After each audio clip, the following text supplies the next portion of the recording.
Hello, everyone, and welcome to Jews Views. I'm your host, Dina, and I am super, super excited about my guest today, Dr. Ori Cohavi, whose PhD is from the Weizmann Institute in biochemistry.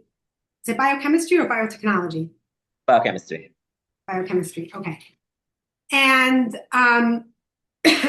I just have to say something about your name, Dr. Cohavi, because I know enough people to know that Ori means my light, and Exactly. Cohavi means from the stars, which I think is such a cool name. It's like my light from the stars. And Dr. Cohavi is going to be bringing some light into our lives. By light, I mean joy, and by joy, I'll tell you what I mean later on in the interview why I think this is so joyful. Anyway, so more about Dr. Cohavi. He has his biochemistry degree, a PhD from the Weizmann Institute, and he focused his efforts during the first part of his career on developing life-saving drugs before turning to addressing food insecurity. Now he is the chief technology officer at Remilk, and he works with his fellow co-founder Aviv Wolf. And another thing about Aviv's name is I have a sister whose name is Aviva Wolf, and she even Wow. spells her name the same way with two F's. So shout out to my sister. Um, and these two guys are reimagining the future of food. And that future includes milk proteins derived entirely from plants and produced through a unique fermentation process. Today, we're going to learn about that process, its similarity to milk, its benefits, and more. So, welcome to the show, Ori. Thank you Um, very much. Nice to meet you. okay, great. Okay, I'm going to start by asking you, I'm just so curious. There are so many milk substitutes out there. There's soy milk and oat milk and milk from pea protein and milk from all kinds of nuts. And of course, I mean, none of them can actually truly replicate the taste of dairy. There's just no substitute for actual cow's milk. But what made you think that you could do that? Like, where did the inspiration for this come from? And how did you even come up with this idea?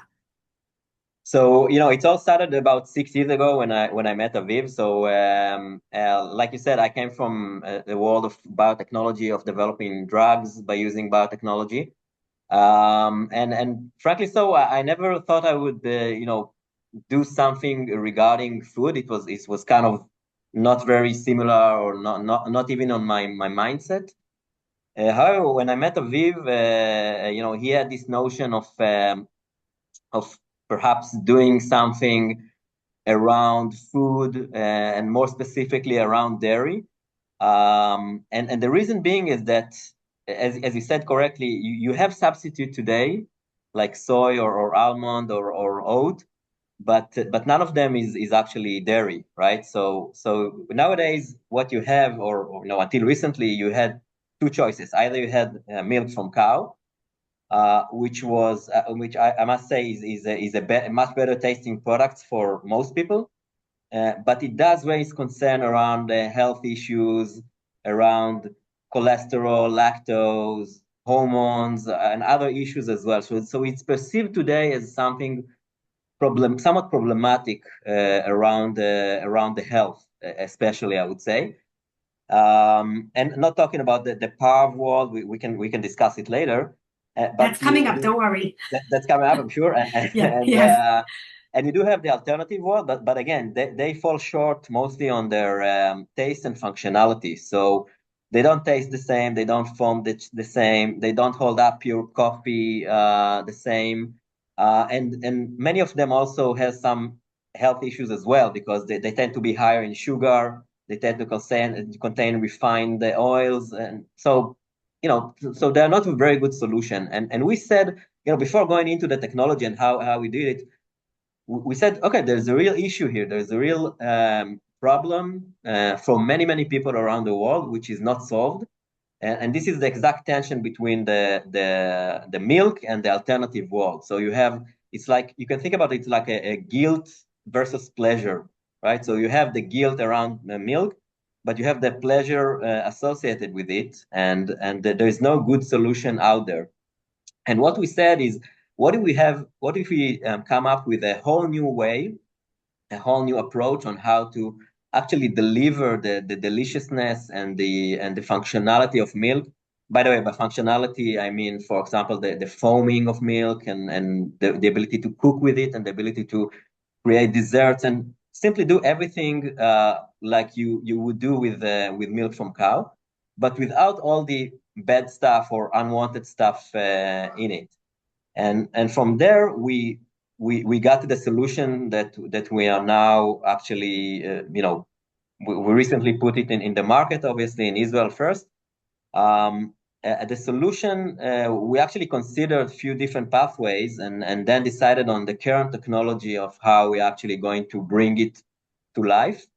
And it was very important to us to check two marks, I would say, or main marks. One of them is the ability to actually reach an identical product. So we're not talking about a product that would require any sort of compromise on taste or otherwise, but an identical product.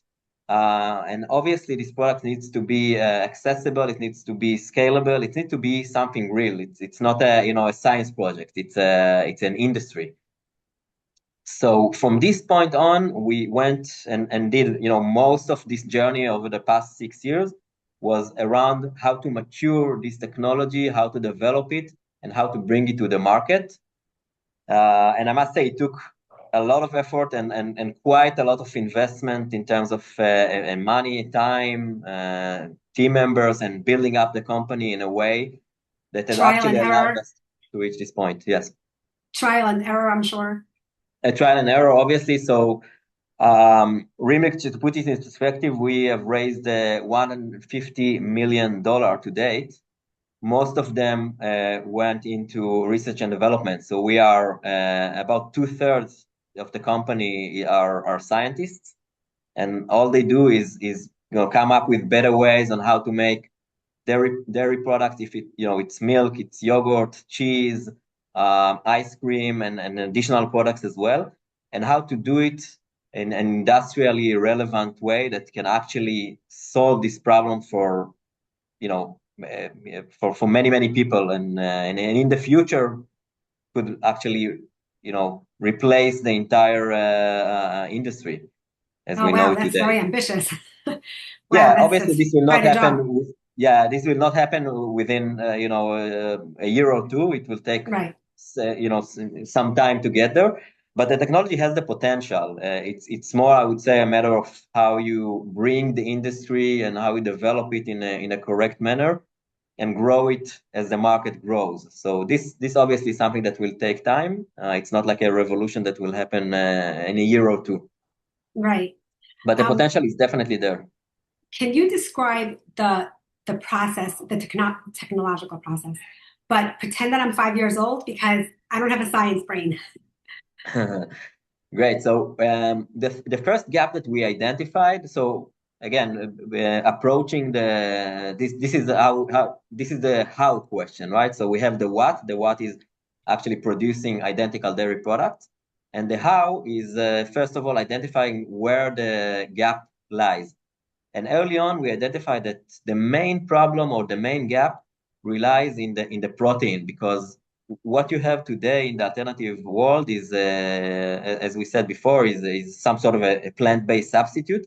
And with the plant-based substitute, you can never reach the level of quality or the nutrition values that you can reach using an actual milk protein.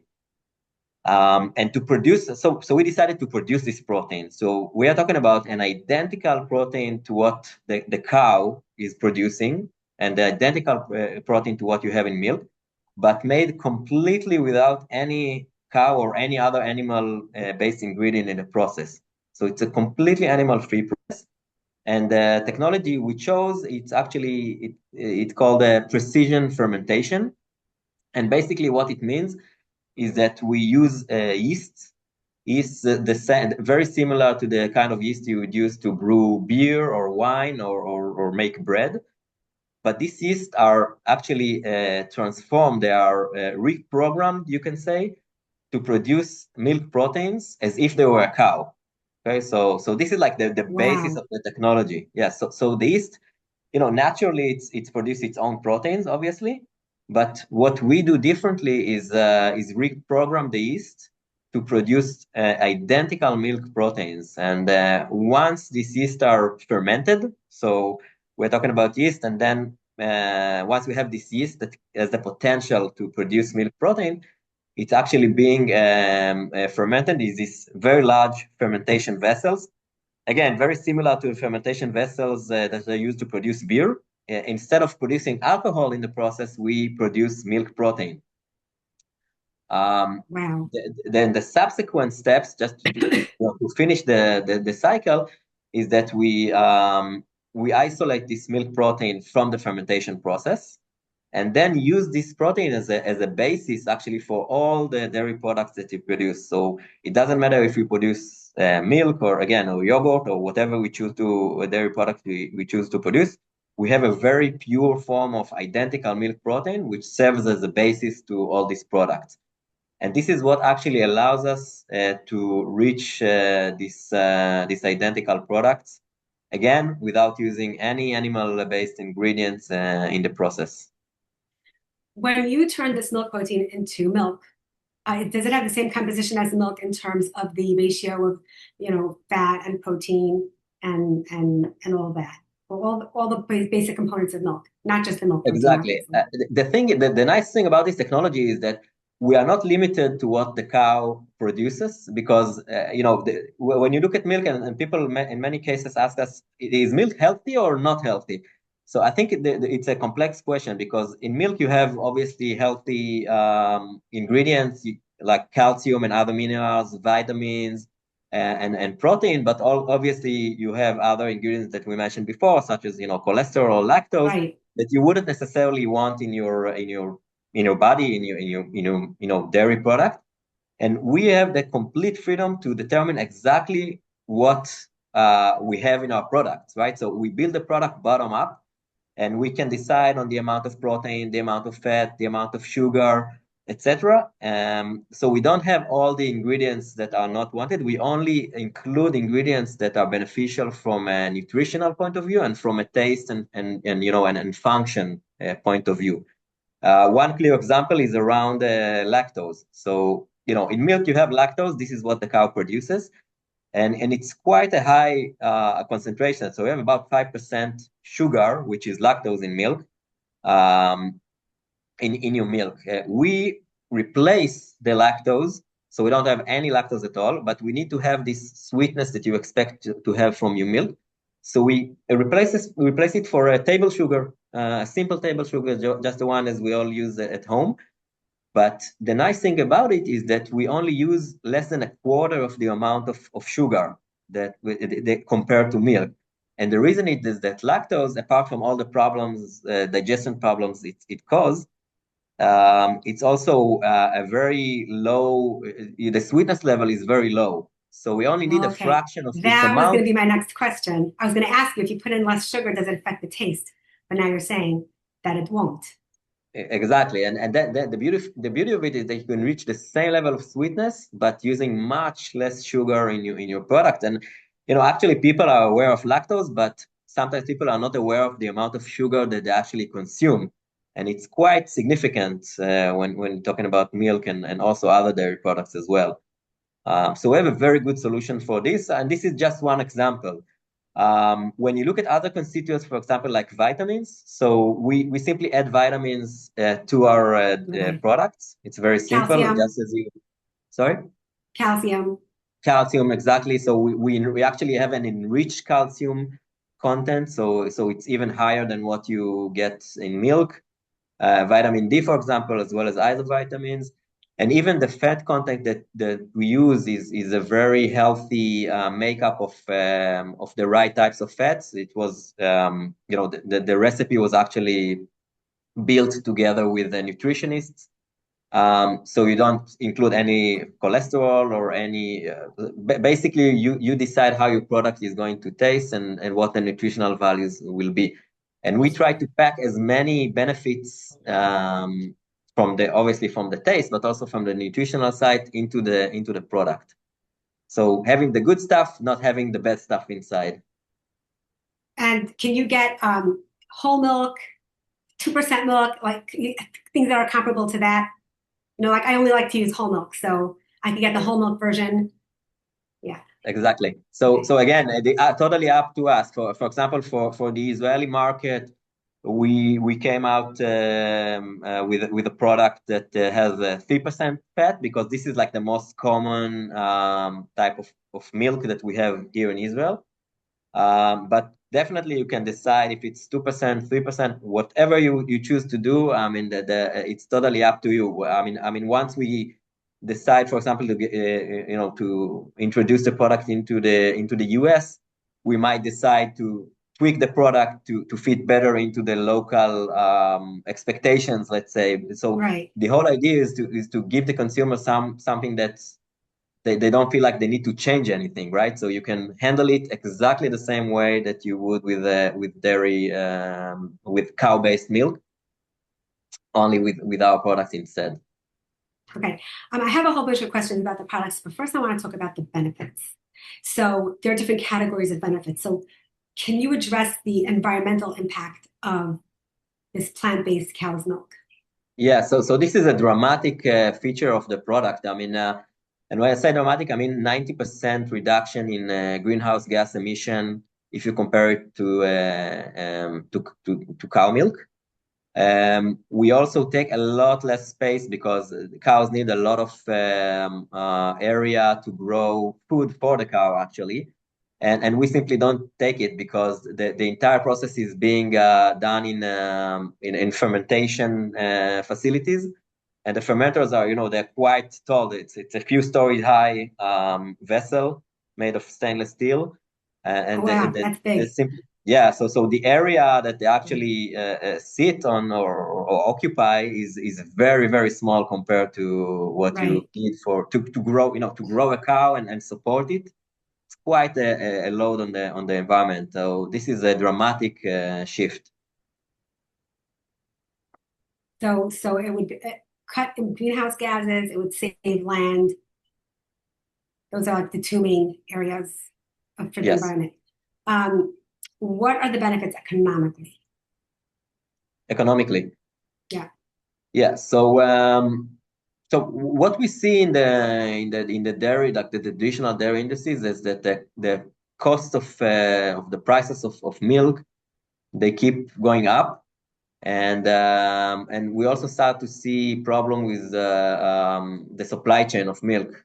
A lot of it is due to what we talked about before, the climate changes, problems that are starting to arise with how we actually supply the world with milk, and obviously the raising cost. We are actually the cost to produce Remilk is actually going down from year to year instead of the cow cost, the cow milk cost going up.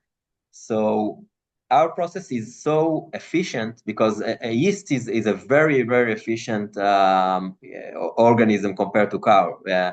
It doesn't need to grow anything. You don't have to, you don't have to grow a calf. You don't have to feed it the same way. Right. All it does is produce milk protein. So it's a very focused and efficient microorganism. And nowadays we still produce in a quite, I would say, a low volume. But what we see is once that we increase the volume, if this product indeed start making its way up in the market and start getting demand, and we can increase the volume of production, we see definitely that in only a few years time we can get to prices that are even below milk without any Wow. subsidies and without any of this. It's simply so efficient that all we need to close the gap completely from cow milk and even surpass it is simply large volumes of production. And it's going to be easy to scale it up once it hits the market, you think? Sorry? It's going to once this product hits the market, do you think it's going to be easy to scale it up to a large volume of production? Yeah, so this is basically a supply and demand. It becomes a supply and Okay. demand issue, right? So we Okay. came out with the products about almost a month ago. So we are very much at the beginning, and we start seeing nice sales and a lot of demand. but it really needs to start, catching up, and the volumes and the demand need to increase, and then we can simply allocate more production capabilities to support the market. Once we do this, the costs go down. So it's like a very basic, I would say, economy of scale scenario. But definitely, yes, I think once the demand and the volumes are there, it will be very easy to reach a very lucrative point in cost wise. I mean, yeah. It sounds very promising. So the last category of benefits that I wanted to talk to you about was the health benefits, which you already mentioned. People who are lactose intolerant will be able to drink this milk without any of the side effects of lactose. It has no cholesterol in it, which is a benefit for people who are watching up cholesterol. But what about someone who's allergic to milk? Will they be able to drink this milk product? That's a very important point. The answer is no. And the reason is that, this is very important to kind of take a minute or two and discuss it, because many people do not make the distinction between lactose intolerance and allergy to milk. So it's a very confusing point. Lactose intolerance is very widespread in Israel. For example, 70% of the population is lactose intolerant to some degree. In the US, it's also very, very large. I didn't realize it was that high. Wow. Yeah, it's very high, and it depends on the geography and where you're at. In Asia, for example, it reaches 90% of the population, so it's very dramatic. And for this, we have a complete solution, because again, it's not like it's completely lactose free, so it's 0% lactose, because we simply don't have it in the process. However, milk allergens are a different story. It's a very small portion of population. In Israel, it's about 0.3%. However, it is dangerous. And the allergy is for the milk protein. This is important. So whoever has milk allergies definitely cannot consume Remilk. And this is something that we stress. We actually put it on the it's something that we try to put in the front. Also on the package, it also says milk on the package, and it also says milk allergen on the package. So it's a very important point and kind of around, I would say, market education on how you make the distinction. Because obviously we don't want anyone with a milk allergy to consume the milk. It's very bad if this would happen. So we do everything we can to make this distinction and make sure that people with milk allergies know that they cannot consume Remilk. They can't have it. Okay. Yeah. Okay. Now, the next thing that I want to talk to you about is what I am most excited about. And here's where we get to the PARV discussion, which I mentioned earlier. So as a food writer and a recipe developer, and who also keeps a kosher diet, I've spent a huge part of my career trying to develop recipes for PARV baked goods that are delicious.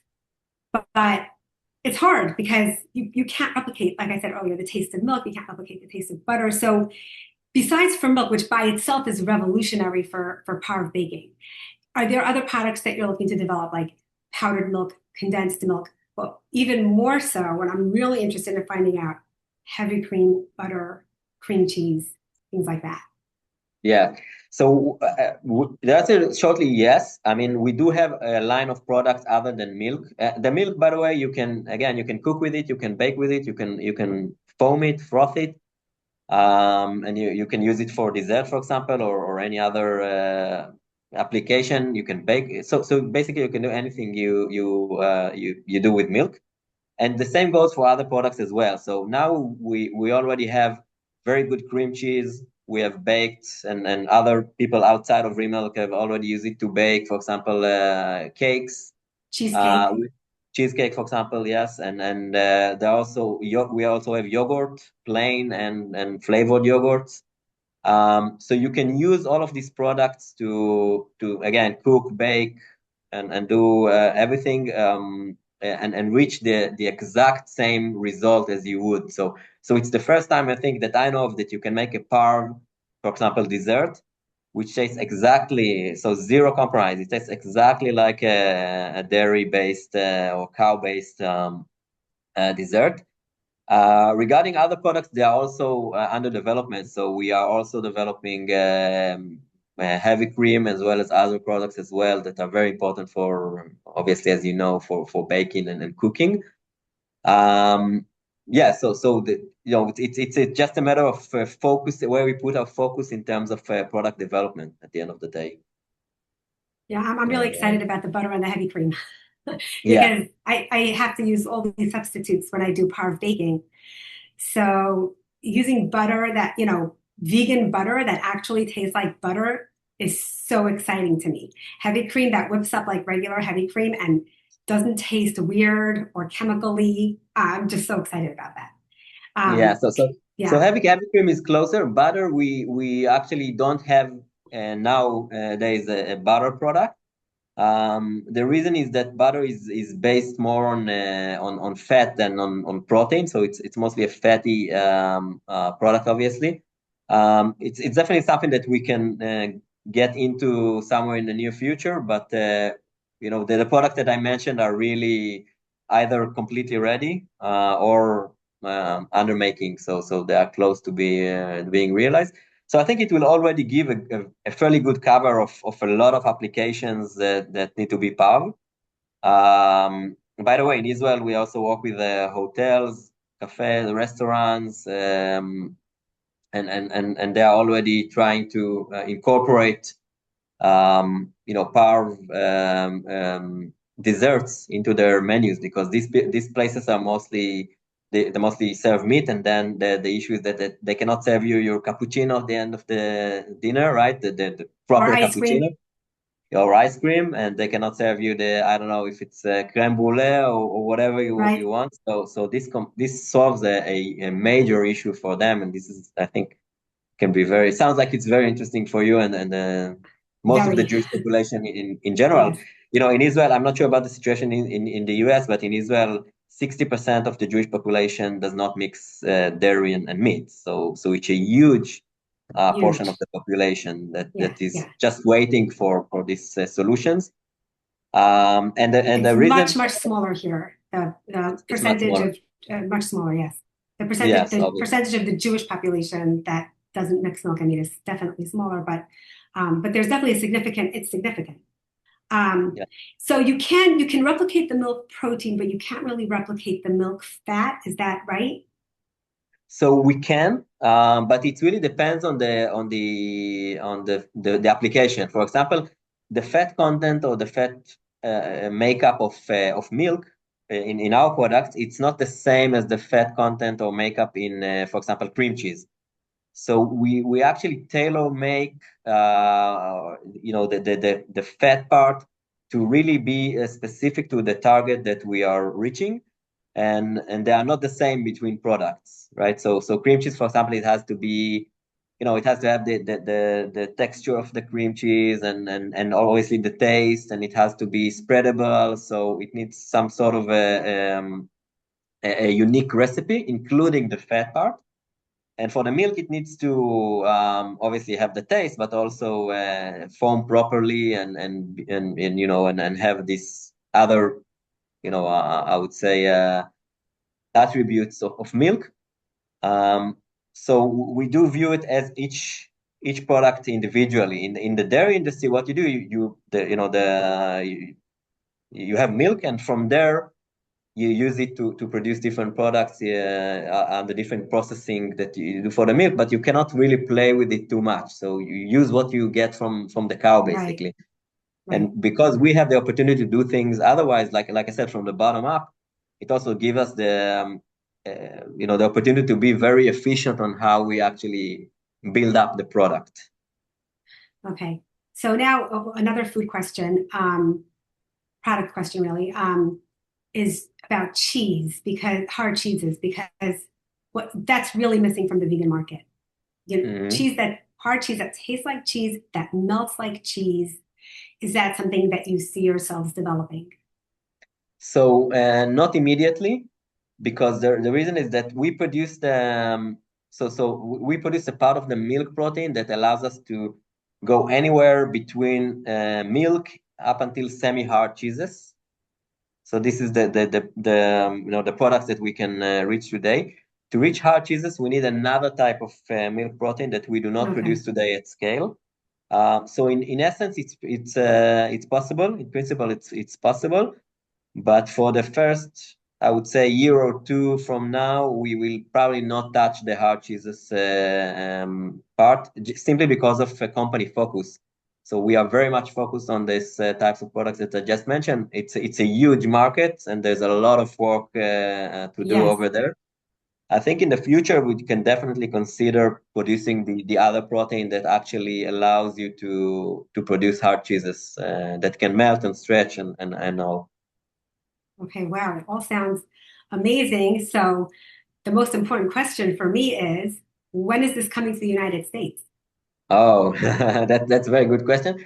Yeah. I don't have a specific date that I can name. Definitely, we view the U.S. market as our next market after Israel. It will take some time and focus in Israel to establish the launch. We are going into retail in January. Now we are the food service, so cafes, restaurants, hotels, catering. So we have a lot of work to do here, and I think obviously if we show the success that we expect to have in Israel, we will pretty soon start working on the US as well. But Do it's you have really a hard to give. timeline? I know Do you have it's do hard to give a yeah, timeline, that's not okay. unfortunately. But I think once we show success here, we will at least initiate something in the US. Obviously, it's long processes, so it won't happen immediately. But I think with a success story here, we can definitely increase the pace of what we can do in the US, and hopefully get it sooner or later. Um, Okay, well, yeah. I will be praying very hard for your success because I can't wait to see it here on the grocery store shelves. Hopefully so, and it's important to remember we have a big advantage in the US because first we have a regulatory approval to sell our products in the US, like we do in Oh, you Israel. have that already. We have that You already already in have that. place. Okay.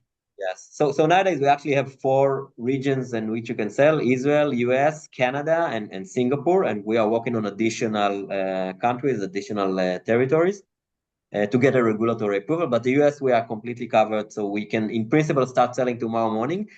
The commercial part is the more lengthy to execute because we need to actually find the right partner. We don't do it alone, and then we also in Israel we partner with a very large dairy company, and we do it together as a joint venture. And in the US, it's also a matter of finding the right partner and start executing it. Obviously, it takes a little bit of time, but we already know all the major players. We met with them, and they know us.